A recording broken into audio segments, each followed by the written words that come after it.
오늘 저는 잠언 11장 16절에서 31절의 말씀을 가지고 의인의 열매라는 제목을 통하여 하나님의 말씀을 증거하고자 합니다. 가을에 수확한 사과는 처음 땄을 때보다 사과를 수확하고 저장하여 숙성시켰을 때 맛이 있다고 합니다. 정말 맛있는 사과는 그 안에 꿀이 들어있다고 이야기를 합니다. 그렇다고 진짜 꿀이 그 사과 속에 들어있는 것은 아니지만 당도 높은 사과를 말하는 것입니다. 농부가 주먹만한 사과를 바라고 심었는데 3년이 지나고 보니 아주 작은 아기 사과가 나왔다고 하면 그러면 농부는 그 사과나무를 땔감으로 쓸 것입니다. 이처럼 나무란 열매가 아주 중요한 것입니다. 열매에 따라 그 나무가 땔감으로 쓰여질지 좋은 과실을 얻는 나무가 될지는 열매로 결정이 되기 때문입니다. 그래서 나무가 좋고 나쁜 것을 판단할 때는 그 열매를 보고 판단한다고 말합니다. 사람도 마찬가지입니다. 사람이 좋은 사람인지 나쁜 사람인지 판단하려면 그 열매를 보고 판단한다고 성경은 말씀하고 있습니다. 세계의 역사 속에서 수많은 사람이 있었고 지금도 수많은 사람이 살고 있습니다. 그 많은 사람 중에 좋은 열매를 맺는 사람이 얼마나 될까요? 성경의 열매는 주 안에서 열매 맺어야 참된 열매라 말씀하셨습니다. 그래서 세례 요한은 열매 맺지 못하는 사두개인과 바리새인들을 보며 독사의 자식이라고 책망했습니다. 그런데 이 세례 요한이 사두개인과 바리새인들을 향해서 독사의 자식이라 한 것은 그들을 사랑했기 때문입니다. 왜냐하면 그들에게 독사의 자식이라고 말을 하고 징계를 했을 때 그들이 돌아온다고 하면 진정한 하나님의 백성이 되는 것이고 그 징계와 훈계를 받지 않는다고 하면 지옥 자식이 되기 때문입니다. 그러니 돌이켜 다시 하나님의 백성으로 돌아오라고 외친 것입니다. 하지만 그들은 자신들의 옳은 방식대로 열매 맺었습니다. 그런데 그 열매가 좋은 열매가 아니고 나쁜 열매를 맺었습니다. 그럼 좋은 열매를 맺으려면 어떻게 해야 할까요? 좋고 나쁜 열매는요, 구약 성경 잠언에 나오는 의인과 악인의 행동을 보면 알 수가 있습니다. 먼저 하나님을 믿어야 좋은 열매를 맺을 수 있는 기본이 됩니다. 그리고 잠언에 나오는 지혜로운 자가 될 때 좋은 열매를 맺을 수 있다고 성경은 기록하고 있습니다. 그러면 지혜로운 자가 되려면 어떻게 해야 될까요? 오늘 본문 잠언 11장을 통하여 지혜로운 자로 좋은 열매를 맺으려면 어떻게 해야 하는지 여러분과 함께 말씀을 나누고자 합니다. 첫째, 의인의 열매는 하나님이 주시는 복을 받는 것입니다. 사람들은 복을 여러 종류로 이야기합니다. 유교에서 오복을 말하는데 오복은 수, 부, 강령, 유오독, 고종명이 있습니다. 이 5가지입니다. 그러나 세상 사람들이 말하는 복은 인간이 세상을 살면서 받게 되는 복을 말합니다. 그러나 사람들은 복의 근원이 누구인지 정확히 제시하지 못하고 있습니다. 그런데 성경은 그 복의 근원을 정확하게 말씀하고 있습니다. 복은 하나님께서 사람에게 주시는 것으로 하나님의 아들 예수 그리스도로 말미암은 것입니다. 그럼 어떻게 하면 하나님이 주시는 복을 누릴 수 있을까요? 그것은 잠언에 나오는 하나님이 주시는 지혜를 통해 받을 수 있는 것입니다. 잠언 11장 16절에 유독한 여자는 존영을 얻고 근면한 남자는 재물을 얻느니라. 유독하다는 것은 덕이 있다고 말할 수가 있습니다. 그런데 킹 제임스 성경을 보면 gracious woman이라고 합니다. 그래서 gracious는 은혜가 크다라는 뜻입니다. 그러니까 은혜가 큰 여인이다. 유독하다. 그런데 이거를 이제 우리나라 말로 하면 유독하다고 하겠죠. 다시 말하면요, 호의가 많고 자비가 있다고 하는 것입니다. 그래서 유독한 여인은 존영을 얻게 되는데 그가 하는 일이 주 안에서 은혜롭다는 뜻도 되는 것입니다. 유독한 여자의 대표적인 예는 갓난 아기를 키우는 여인을 뽑을 수가 있습니다. 어머니는 아기를 키울 때 아무것도 바라지 않고 아기에게 젖을 물립니다. 아기에게 바라지는 않습니다. 무엇을 바라고 이게 젖을 물리는 게 아니고 아기가 너무 귀여워서 모든 것을 다 내어주고 싶습니다. 잠을 제대로 못 자고 모든 것을 내어주어 아기를 돌봅니다. 그래서 어머니의 헌신하는 그 모습이 하나님의 형상을 닮았습니다. 그래서 유독한 여자입니다. 하나님은 은혜롭고 자비로우신 분입니다. 그래서 하나밖에 없는 독생자 예수 그리스도를 우리에게 보내주셨습니다. 하나님의 아들이신 예수님은 자기 백성을 사랑하시고 그들을 구원하시기 위해 십자가에 달리셨습니다. 그러나 죽으셨으나 3일 만에 부활하시고 부활의 첫 열매가 되셨습니다. 그래서 믿음의 성도에게는 주님의 부활이 내 부활이 되어야 합니다. 그것이 바로 부활의 신앙입니다. 성경이 유덕한 여인을 또 뽑으라고 하면 누구를 뽑으시겠습니까? 한나도 유덕한 여인이죠. 그래서 제가 오늘 뽑은 여인은요, 아비가일을 뽑았습니다. 다윗과 그 용사들이 밤낮으로 아비가일의 남편 나발의 양을 지켜주었음에도 다윗이 그에게 도움을 요청하였으나 나발은요 단번에 거절하고 말았습니다. 그러자 그때 지혜로운 아내 아비가일은 먹을 것을 넉넉히 준비해서 나발을 치러 오는 다윗과 그 용사들을 아주 융성하게 대접을 했습니다. 그로 인해 그 집이 위기로부터 모면하고 그리고 나발이 죽자 아비가일은 다윗의 부인이 되었습니다. 이처럼 유덕한 여인은 손대접을 즐겨하는 여자입니다. 남을 대접하기를 즐겨하는 여자입니다. 로마서 13장 13절에 성도들의 쓸 것을 공급하며 손대접하기를 힘쓰라. 지혜로운 여인은 손대접하기를 힘쓰는 사람입니다. 밥을 하나 해도요 넉넉하게 해야 복이 있습니다. 손님을 대접할 때 밥도 딱 맞춰서 하는 것보다 먹고 남을 정도로 해야 복이 있는 것입니다. 왜냐하면요 대접받는 사람보다 대접하는 사람이 더 복이 있기 때문입니다. 주님께서 오병이어의 기적을 통해 5,000명을 먹이시고 남은 것이 몇 바구니였습니까? 맞습니다. 12바구니에 차게 거두었습니다. 그리고 마가복음 8장의 7병이어에 4,000명을 먹이시고 남은 것이 몇 광줄이었습니까? 네, 맞습니다. 7광줄이었습니다.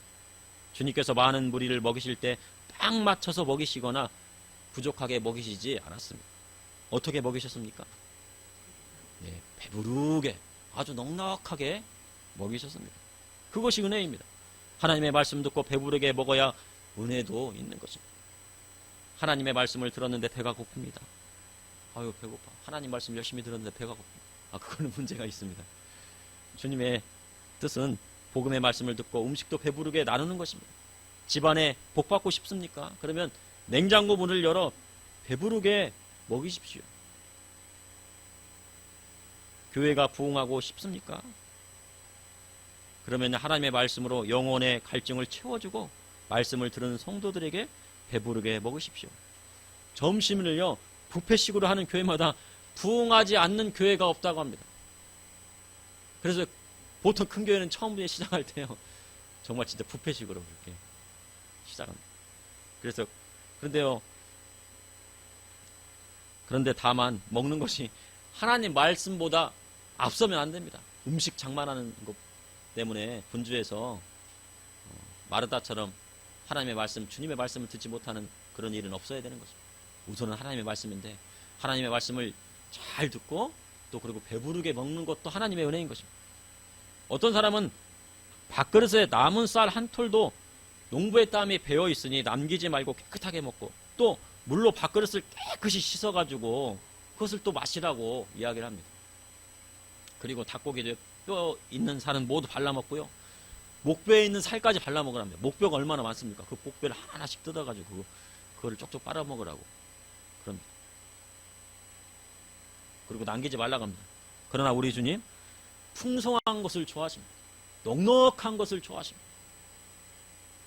다 먹고 어떻게 해요? 몇 광줄이 남겼어요? 7광줄이 남기고 12바구니 남기는 걸 좋아하시는 것입니다. 그러니 넉넉하게 먹고 남게 하시는 것도 하나님의 은혜입니다. 여러분은 밥을 한 수 됐다고 하면요 사람들에게 어떻게 나누어 주시겠습니까? 똑같은 양으로 공평하게 10인분을 했으면 10인분을 공평하게 똑같이 한 그릇씩 나누어 갖고 주시겠습니까? 아니면 사람에 따라 양을 정해서 주시겠습니까?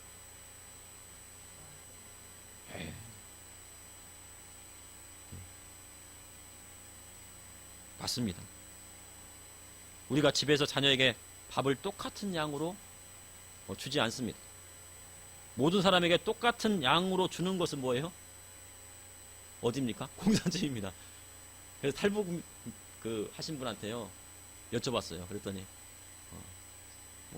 보고품을 해서 옥수수 강냉이 한 봉다리 그 다음에 김일성 생일이라고 또 이제 고기 한 근, 고기 한 근에 400g인가요? 그죠? 아, 600g인가요? 600g. 주고. 고기 먹는 날에 특별히 정해졌답니다. 쌀도를 뭐, 만약에 준다고 하면 이제, 뭐, 그런, 뭐, 김일성 생일이나 뭐, 김정일 생일이나 이런 때 주거나 그런 겁니다. 똑같이 줍니다. 그런데요, 사람마다 먹는 양이 다릅니다. 똑같은 양으로 주는 것은 공평한 것 같지만 성경은 그것은 불공평이라 하셨습니다. 밥을 많이 주고 적게 먹고는 누구의 마음이에요? 밥 푸는 사람의 마음인데요. 바로 엄마의 마음입니다. 밥을 많이 주고 밥을 적게 먹고는요. 밥을 푸는 사람이, 밥을 짓는 사람이 결정하는 건데 바로 엄마의 마음입니다. 밥을 많이 먹는 자식에게는 밥을 많이 주고 밥을 조금 먹는 아이에게는 뭐예요? 적당히 먹을 만큼 줍니다. 그렇다고 막 너무 적게 주진 않잖아요. 그죠? 적당히 충분히 주죠. 그렇다고 해서 막 너무 많이 줘서 남기게 시키지 않죠. 그래서 밥을 한 소를 해도 가장 효율적으로 밥을 공복하는 것이 엄마의 마음입니다. 밥을 많이 먹는 사람에게 밥을 많이 주고 밥을 적게 먹는 사람에게는 먹을 만큼 주는 것이 성경적입니다. 그러니 공산주의는 국가나 나라에서 할 수가 없습니다. 그런데 그것을 나라에서나 국가에서 하려고 하니까 그 문제가 있는 겁니다. 공산주의는 어디에서만 이루어져요? 오직 가정에서만 이루어지는 것입니다. 공산주의 이론이요, 자세히 보면요, 잘못된 것은 아닌데, 나라에서는 이루어질 수가 없습니다. 왜냐하면 사람마다 다 욕심이 있기 때문에요. 사람마다 누구를 먼저 먹이고 싶어요? 자기 자식을 먼저 먹이고 싶잖아요. 자기 형제를 먹고, 자기 식구를 먹이고 싶잖아요. 그죠? 자기 형제를 먹이고 싶고, 친척들. 주 안에서 또 형제들을 먹이고 싶잖아요. 사람의 욕심이 그런데, 그걸 공평하게 나눠주는 게 될까요, 이게요? 나눠주는 게 안 되죠. 잠언 11장 16절에 유덕한 여자는 존영을 얻고 근면한 남자는 재물을 얻느니라. 그런데 근면한 남자는 재물을 얻는다고 성경은 기록하고 있습니다. 근면하다는 것은요, 능력이 있다는 뜻입니다. 그래서 능력이 있고 근면하게 열심히 일하면 세상에서 어떻게 해요? 재물을 얻게 됩니다. 하지만요, 능력이 있다는 것은요, 무자비하다는 뜻도 내포되어 있다고 합니다. 그래서 개역 성경에는 근면한 남자는 재물을 얻느니라고 해석하지만 영어 성경을 보면 근면한 남자가 아니라 but ruthless man retain riches 라고 합니다. 그래서 근면한 남자로 해석되는 것이 아니라 무자비한 자로 해석됩니다. 그러니까 무자비한 자는 단지 재물만 모을 뿐이다 라고 해석하기도 합니다. 두 가지 해석이 있어요. 그래서 다시 이제 영어로 이제 해석하자면 유덕한 여자는 존영을 얻고 무자비한 자는 단지 재물만 모을 뿐이라 라고 하는 겁니다. 해석할 수 있습니다. 그래서 사람이 능력이 있다고 해서요, 다 좋은 건 아닙니다. 능력 있는 남편인데 바람 피우면 어떻게 해요? 아내에게 무자비한 것입니다. 능력 있는 사장님인데 직원을요, 총처럼 부리고요, 월급도 짜게 주면 어떻게 해요? 식구들도 먹여 살리지 못할 정도로 주면 어떻게 됩니까? 무자비한 것입니다. 만약 그 안에 하나님이 계시지 않는다면 야고보서 5장에 말세의 재물을 모으는 자 같은 것입니다. 그러면 영어 성경의 해석이 옳은지를 보려면 17절을 보면 알 수 있습니다. 17절에 보면 다 같이 합독하시겠습니다. 인자한 자는 자기의 영혼을 이롭게 하고 잔인한 자는 자기의 몸을 해롭게 하느니라. 인자한 자, 그 다음에 잔인한 자. 그러면 유독한 여자, 무자비한 남자. 그렇게 해석해야지 이게 맞아떨어지겠죠. 그렇죠? 제 생각은 그렇습니다. 인자한 자는 자기의 영혼을 이롭게 하고 잔인한 자는 자기의 몸을 해롭게 하느니라. 이처럼 상반되는 구절이 함께 있으니 영어 성경의 해석이 올바르다고 보여집니다. 인자한 자는 자기의 영혼을 이롭게 합니다. 그래서 믿음의 성도는 인자한 마음을 가지려고 노력해야 합니다. 그러나 사람의 마음 가운데 화가 있거나 깊은 상심이 크면 오장육부를 상하게 하는 것입니다. 무엇이 상하게 한다고요? 깊은 상심이요. 막 걱정이나 상심, 막 근심. 그래서 동의보감에 보면은요, 너무 상심이 크면 어떻게 해요? 이 내장기관이 상한다고 그래요. 그 허준 박물관에 가면은 그 허준 선생님이 그렇게 얘기를 합니다. 너무 생각을 많이 하지 말아라. 생각을 많이 하면은 이 오장육부 중에 어떤 기관이 잘 모르겠는데 오장육부 중에 한 기관이 상하게 된다. 그렇게 얘기를 해요. 그래서 너무 상심하거나 너무 깊은 생각에 빠지거나 아니면은요 낙심에 빠지면 안 되는 겁니다. 그것이요 하나님께서 그렇게 만드셨어요. 그런데 잔인한 자는 자기 몸을 해롭게 한다고 말씀하고 있습니다. 그래서 사람은 자기 몸을 상하게 해서는 안 됩니다. 악한 일을 하는 것은 자기 몸을 상하게 하는 것입니다. 왜냐하면 악한 생각과 행동이 영혼을 망가뜨리고 영혼이 망가지면 어떻게 됩니까? 몸도 망가지게 되는 것입니다. 몸도 약해지게 되는 것입니다. 그리고요 몸에 문신하는 것이요 하나님이 기뻐하시지 않는 것입니다. 우리 어린이 여러분 몸에 문신하는 거 하나님이 기뻐하실까요? 안 기뻐하실까요? 그렇죠. 막 용그림 그리고 막 이런 거 하나님께서 싫어하세요. 어렸을 때부터 그걸 꼭 마음속에 해야 돼요. 그런데 하나님만 싫어하시는 것이 아니라 누구도 싫어해요? 그래 맞아요. 부모님도 싫어요. 부모님께 여쭤보세요. 부모님 저 용그림 그려도 될까요? 그러면요 99.9%는요 안 해요. 그런데 운동선수들은 어떻게 막 강해 보이려고 막 그렇게 하지만은 그래서 절대를 하면 안 됩니다. 하나님께서 싫어하시기 때문에. 원래 길을 뚫거나 문신하는 것은요 구약시대 때 종으로 와가지고 이 사람이 자기가 자유인이 되기를 거부하고 영원히 그 주인의 종이 되고자 할 때는 어떻게 해요? 길을 뚫었죠. 그리고 노예들은 어떻게 해요? 거기다 문신을 하거나 어떤 표지를 했습니다. 그러나 그것이 현대에 와서는 아무렇지 않게 생각하는 경향이 있습니다. 특히 문신하는 것은 하나님께서 싫어하십니다. 그리고 부모님이 기뻐하지 않으십니다. 그러니 믿음의 성도는 하나님의 말씀대로 살아야 하는 것입니다. 그러므로 의인의 열매는 하나님이 주시는 복을 받는 것입니다. 둘째, 의인의 열매는 하나님의 말씀을 의지하는 것입니다. 잠언 11장 18절에 19절에 악인의 싹은 허무하되 공의로 뿌린 자의 상은 확실하니라.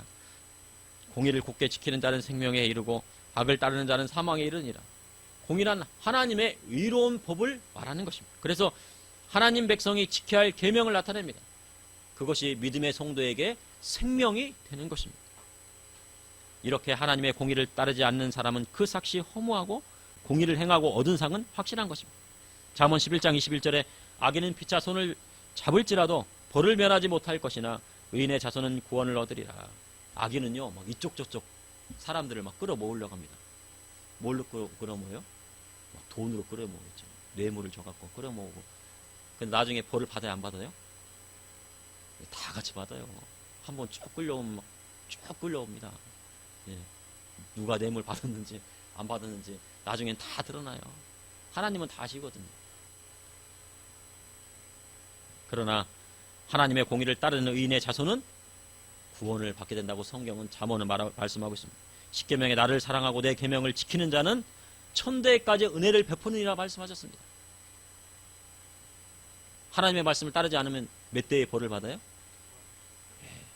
그런데 은혜를 따르게 되면 어떻게 해요?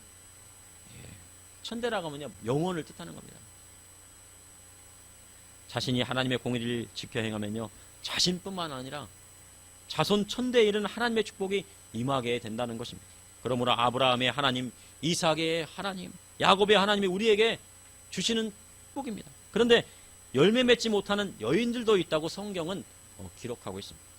잠언 11장 22절에 아름다운 여인이 상가지 아니하는 것은 마치 돼지코의 금고리 같으니라. 예쁜 여자일수록요 세상의 유혹이 더 많이 온다고 합니다. 그래서 예쁘지 않은 것도 하나님의 은혜입니다. 예쁜 여자일수록 그 주위에 누가 막 몰려들어요? 예쁜 여자에게 누가 몰려들어요? 벌들이, 남자들이 막 몰려들죠. 그렇죠? 그를 흠모하는 남자들이 몰려듭니다. 그러나 아름다운 여자일수록 그 유혹을 이겨낼 수 있어야 그 아름다움이 더 빛나는 것입니다. 그런데 그 유혹을 이겨내지 못하면 어떻게 돼요? 하나님 앞에 범죄하게 되기 마련입니다. 그런데 아름다운 여인이 상가지 아니하는 경우가 있다고 합니다. 이는 물질에 대한 유혹입니다. 아무리 아름다운 외모를 가지고 있어도 사치하는 여인은요 감당할 수가 없습니다. 아름다운 외모를 가지고 있는 막 사치해요. 막 명품백 들고 그래 여유가 있으면 뭐 그렇게 할 수도 있다고 하지만 남편이 아무리 돈을 많이 벌어와도 여자가 사치하기 시작하면요 밑 빠진 독에 물 붓기가 되는 것입니다. 그래서 지혜로운 남자는 아름다우면서도, 어린이 여러분 따라하십시오. 지혜로운 남자는 아름다우면서도 검소하고 사치하지 않고 자신을 꾸밀 줄 아는 여자를 만나는 것이다. 예, 아멘. 사치하지 않으면서도 꾸밀 줄 안다는 것은요, 쉽지 않습니다. 여자로서요, 사치하지 않으면서도 자신을 꾸밀 줄 안다. 이거는요, 상당한 지혜를 가지고 있는 여자일 가능성이 높습니다. 세상에는 사치하는 여인이 있는가 하면요, 너무 인색한 사람도 있습니다. 스크루지 할아버지와 같이 구두쇠가 되어 평생 홀로 살면서 외로움을 겪은 사람도 있습니다. 구두쇠 스크루지는요, 꿈속에서 죽은 친구를 만나게 되고요, 그렇게 구두쇠처럼 살다가 자신의 과거, 현재, 미래를 보게 된 후 자신의 잘못을 뉘우칩니다. 그리고 새 삶을 살게 됩니다. 그래서 스크루지 할아버지가 누구를 찾아갔을까요? 우리 학교 다닐 때 배웠죠, 그렇죠? 스크루지 할아버지가 자기가 잘못한 것을 깨닫고 누구를 찾아갔을까요? 네, 조카를 찾아갔습니다. 그 누이 동생이 하나밖에 없는 조카. 아마 누이 동생이 아마 죽었을 거예요, 그렇죠? 그리고 조카가 딱 하나 있는데 그동안 찾아가지 않았던 조카를 만나서 행복한 크리스마스를 보내게 됩니다. 크리스마스는 누구와 보내야 합니까? 네, 그렇죠. 가족과 함께 보내야 됩니다. 어린이 여러분, 크리스마스는 누구와 함께 보내야 돼요? 가족과 함께 보내야 합니다. 스크루지 할아버지처럼요, 나이가 들고 외로우면요, 가족, 친척이 그리운 것입니다. 젊었을 때는 몰랐지만은요, 세상에 나가보면요, 친척이나 사촌 형제, 그리고 또 친형제 자매만큼 진실한 사람이 없습니다. 그래도 친척, 자기 형제들은 자신을 속이진 않잖아요. 그죠? 그래서 세상 사람은 어떻게 합니까? 어떻게 해서 남을 속여가지고 자기 이익을 취득하려고 하죠. 그래서 나이가 들면 들수록 어떻게 해요? 가족을 찾아가야 하고 친척을 만나야 하는 것입니다. 잠언 11장 24절에 흩어 구제하여도 더욱 부하게 되는 일이 있나니 과도히 아껴도 가난하게 될 뿐이라. 자신의 것을 나누어 구제하는 사람이 있습니다. 그렇게 나누어 주다가 가난하게 살 것 같지만 도리어 부하게 되는 경우도 있다고 합니다. 그러니까 도리어 부하게 된다는 것이 아니고 뭐라고요? 부하게 되는 경우도 있다. 부하게 될 수도 있고 그렇지 못할 수도 있다. 여기에 중점을 둬야 됩니다. 예. 경우도 있다는 거예요. 하지만 과도하게 아껴도 잘 될 것 같지만 도리어 가난하게 될 뿐이다. 가난하게 될 것 같기도 하고 가난하게 안 될 것 같기도가 아니고 가난하게 된대요. 먹을 것 먹지 않고 입을 것 입지 않고요, 절약해 해도 점점 가난해집니까? 그럼 어떻게 해야 돼요? 흩어 구제해도 더 부하게 되는 일이 있잖아요. 그리고 과도하게 아끼면 어떻게 해요? 가난하게 되니까 무엇을 택해야 됩니까? 흩어 구제해야죠. 흩어 구제해서 부하게 되지 않더라도 부하게 되는 경우가 있으니 그 경우의 수를 따라야 되는 거예요. 그런데 하나님께서는 약속하셨어요. 뭐라고요? 잠언 11장 25절에 그런 경우가 있다고 되는 일이 있나니라고 했지만 잠언 11장 25절에 구제를 좋아하는 자는 어떻게 된다고요? 풍족하여질 것이요 남을 윤택하게 하는 자는 자기도 윤택하여지리라. 내가 어느 날 사과 두 척 있는데, 두 개가 있는데 배고픈 형제에게 나눠줬어요. 그 자기는 하나밖에 없잖아요. 아유, 그래 가난해졌네. 바나나가 두 개 있었어요. 한 다발은 반을 딱 나눠줬어요. 나중에 보니까 하나밖에 반 개밖에 없잖아요. 그렇죠? 가난해졌잖아요. 근데 그 형제가 갑자기 잘 됐어요. 그래가지고 어느 날 찾아보더니 아유, 지난번에 너무 어려웠을 때 나를 도와줬지. 하나님의 마음으로 주님께서 주신 그 마음으로 나를 도와주기 위해서 바나나 한 박스를 사왔어. 나를 주는 겁니다. 그럼 어떻게 됩니까? 뭘 얻었어요? 네, 바나나 한 박스를 얻습니다. 나누니까 어떻게 돼서? 풍족해지는 것입니다. 남을 윤택해 할 때 윤택해지는 것입니다. 부재를 좋아하는 자는 풍족해진다고 잠언은 기록하고 있습니다. 그리고 남을 윤택해 하는 자는 자기도 윤택해지리라고 말씀하셨습니다. 그러므로 의인의 열매는 하나님 말씀을 의지하는 것입니다. 셋째, 의인의 열매는 예수 그리스도께서 주시는 생명나무입니다. 잠언 11장 27절에 선을 간절히 구하는 자는 은총을 얻으려니와 악을 더듬어 찾는 자에게는 악이 말이라. 선을 간절히 구하는 사람에게는 하나님의 은총이 따르는 것입니다. 다른 사람을 긍휼히 여길 줄 아는 사람이 하나님의 긍휼하심도 받게 되는 것입니다. 긍휼이란 불쌍히 여긴다는 뜻입니다. 공자의 뒤를 이은 맹자는요, 측은지심에 대해 이야기했습니다. 측은지심은 다른 사람을 불쌍히 여기는 사람을 뜻하는 것입니다. 불쌍히 여기는 마음입니다. 그런데 유교에서 측은지심의 마음은 태어날 때부터 가지고 태어난다고 말하고 있습니다. 그래서 성선설을 중요합니다. 그러나 성경에는 남을 긍휼히 여기는 마음은 하나님에게서 온다고 말씀하고 있습니다. 다시 말해 하나님의 형상, 즉 양심의 법에서 나오는 것입니다. 이는 첫째, 아담의 죄로 말미암아 사람의 마음 가운데 죄가 왔고 사람 마음 가운데 있는 죄성이 생기면서 하나님의 형상을 잃게 되었습니다. 그래서 긍휼히 여기는 마음이 사라졌습니다. 그리고 세상이 무자비하게 되었습니다. 그런데 구약시대 하나님께서 말씀으로 사람들을 회복시키시기를 원하셨습니다. 그러나 사람들의 완악함으로 동물 제사를 통해서도 하나님의 형상이 회복되지 않았습니다. 심지어는 하나님께서 뭐라고요? 야, 이제 그 동물의 피 냄새 맡기도 싫어. 그렇게 말씀하신 거죠. 제사를 원하는 것이 아니고 하나님 말씀에 순종하는 것을 원해. 자비를 원한다고 말씀하셨습니다. 그래서 하나님의 독생자 예수 그리스도를 보내주셔서 그리스도의 복음의 말씀으로 새롭게 하시고 그 안에 보혜사 성령님을 보내주셨습니다. 그래서 이제 육체의 법을 따라 사지 말고 생명의 성령의 법을 따라 살 때 하나님의 형상이 회복되는 것입니다. 잠언 11장 28절에 자기의 재물을 의지하는 자는 패망하려니와 의인의 푸른 잎사귀 같아서 번성하리라. 세상 사람들은 대부분 재물을 의지하고 살아가려고 합니다. 그러나 자기 재물을 의지하는 자는 패망한다고 성경에 기록되어 있습니다. 시편 90편 10절에 우리의 연수가 70이요 강건하면 80이라도 그 연수의 자랑은 수고와 슬픔뿐이요 신속기간이 우리가 날아가나이다. 우리의 연수는 몇 살이라고요? 70이요. 그 성경이 말하는 최대한 살 수 있는 건 120까지 사는데요. 우리의 연수는 뭐라고 성경이에요? 70이죠. 그리고 강건하면 몇 살이라고요? 80인데요. 그게요 정확합니다. 우리나라의 그 평균 수명을 봤더니요, 남자의 평균 수명은 80세랍니다. 80점 몇 살이라고 하더라고요. 그 몇 년 남으셨습니까? 그리고요, 여성의 경우에는 83세입니다. 저도 보니까 이제 살아간 날보다 살아갈 날이 얼마 남지 않았습니다. 제가 이런 말씀 드리면 안 되는데요. 제가 인생을 많이 산 건 아니지만 근데요, 10년, 20년, 30년이 어떻게 지나갔습니까? 뒤를 돌아보면요. 여러분도 10년, 20년, 30년, 40년이 어떻게 지났어요? 쏜살같이 지나갔죠. 화살을 막 쏴가지고. 그럼 앞으로의 남은 시간 어떻게 지나가겠습니까?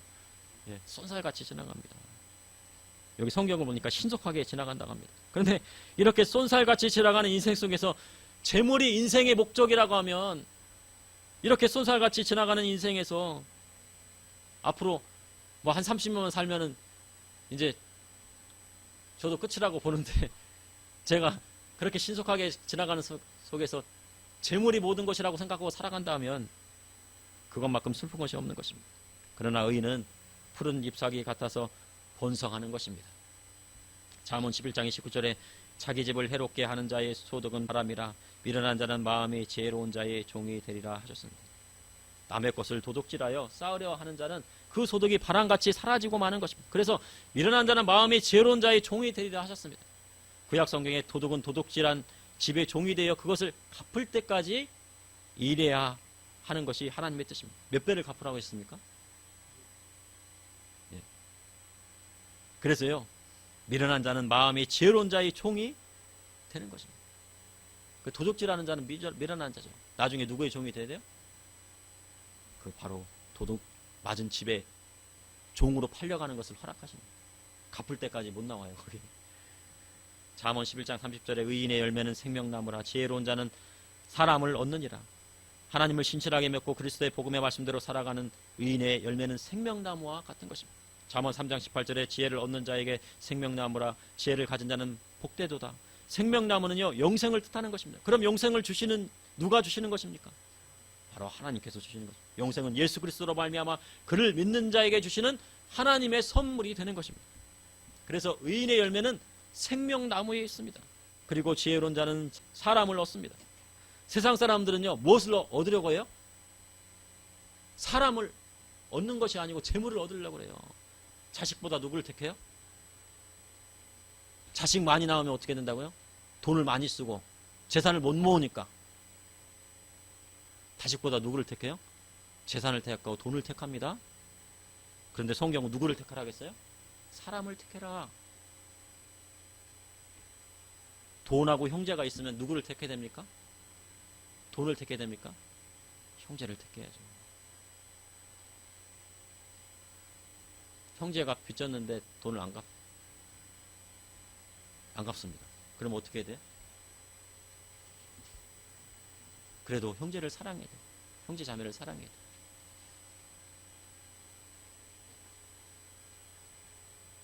세상 사람들은요 재물을 얻으려 하지만 지혜 있는 사람은 사람을 얻으려 합니다. 하나님이 주신 자녀를 하나님의 말씀대로 양육하고 형제 자매와 친척과 콩 한 쪽이라도 나누어 먹고 주위의 어려운 이웃을 국률한 마음으로 구제할 때 하나님의 축복이 그 가정 가운데 임하게 되는 것입니다. 저는요 오늘요 그래가지고 성경 말씀을 읽다가 사람을 얻어야 된다고 그래갖고 제가 저기 청주에 계시는 그 누님에게 전화를 드렸습니다. 그래서 그 청주에 눈이 많이 왔다고 하는데 미끄럽지 않았냐고 괜찮다고 합니다. 그래서 잘 사냐고 잘 살고 계신다고. 그래서 어머니가 또 허리가 아프시다는데 걱정이라고 또 그랬더니 누님도 걱정인데 만약에 너무 아프시면은 본인이 또 병원에 계시니까 병원에 데려다가 또 어머니를 치료해드리겠다고 또 그러십니다. 그래서 고맙다고 그랬습니다. 그래서 물질로요 누구를 도와주거나 물질로 하진 않지만 그냥 마음으로 전화라도 한 통 드리고 하는 것이요 하나님의 은혜인 것입니다. 그것이 바로 뭐를 얻는 거예요? 사람을 얻는 것입니다. 특별히요 친척과 형제 자매. 아까 스크루지 할아버지가 크리스마스에 누구를 찾아갔다고요? 네, 바로 조카를 찾아갔습니다. 아브라함이요 먼 발빛을 보고 누구를 보았어요? 저기 소알 땅을 보고요. 예, 예루살렘 그쪽은 높잖아요. 지대가 높으니까 저 밑에 저기 요시 잘 사나 못 사나. 예, 우리 시골집에 가도요 큰 집이 여기 있으면요 저희 이제 고향집이 여기 있고요 강 하나가 딱 있어요. 큰 집에서 바라보면 어디가 보여요? 우리 집이 보이고 작은 집에서 보면은 큰 집이 보여요. 예, 그래서 형제 자매끼리는 의좋게 살아야 됩니다. 그러므로 의인의 열매는 예수 그리스도께서 주시는 생명나무입니다. 잠언 11장 31절에 보라 의인이라도 이 세상에서 보응을 받겠거든 하물며 악인과 죄인이리요. 하나님께서 이스라엘 가운데 기름 부어 세우신 다윗 왕일지라도 그가 하나님 앞에 죄 가운데 있을 때 나단 선지자를 통하여 깨닫게 하셨지만 그 죄에 대한 보응은 어떻게 했습니까? 예, 혹독했습니다. 하나님께서 다윗은 용서해 주셨지만 그 죄에 대한 보응은 받아야 했습니다. 그런데 하나님과 사람 앞에 바세바를 취한 일 외에 정직했던 다윗도 죄에 대한 보응을 받았는데 악인과 죄인에게 오는 심판이 어떻겠습니까? 그러니 우리는 무엇을 맺어야 돼요? 의인의 열매를 맺어야 되는 것입니다. 그러므로 의인의 열매는 하나님이 주시는 복입니다.